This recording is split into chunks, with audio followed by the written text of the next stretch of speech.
Okay, so over the summer I was reading The Archetypal Imagination by James Hollis, okay? And James Hollis is the executive director of the Jung Society of Washington. And he's also an extremely famous Jungian psychologist, okay? And so one of the things that he does in this book, at the beginning of every chapter, he has this quote: "What we wish most to know, most desire, remains unknowable and lies beyond our grasp." Okay, and then he says these things. Jung asks why psychology is the youngest of the empirical sciences and why we did not long before discover the unconscious and raise up its treasure house of eternal images. His answer, quote, simply because we previously had a religious formula for everything psychic. So in other words, because of this progressive separation of psychic life from nature and the result, a desouled cosmos, we have been obliged to invent psychology to inquire after the veillities of the soul turned in upon itself.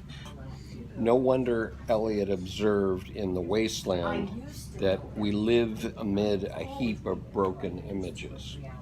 Okay. Now, first of all, we have to discuss the significance of images. Okay, the gist of it is you don't think anything without thinking in an image. Okay. And so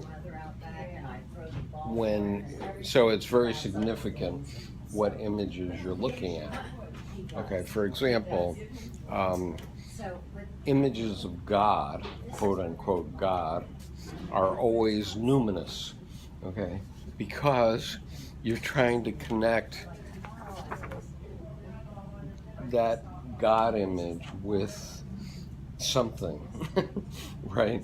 The image of God touching Adam that's on the ceiling of the Sistine Chapel, right? Michelangelo's painting. Is that God? Obviously not. Okay, and if anybody thinks about it in any serious way, they're going to know that's not God, right? But that is a metaphor for the God image, okay, which is what we're going to talk about. All right. So the problem is this, and what Edinger talks about in this lecture I mentioned, which is that in the year 1500 or thereabouts, science started to get wise.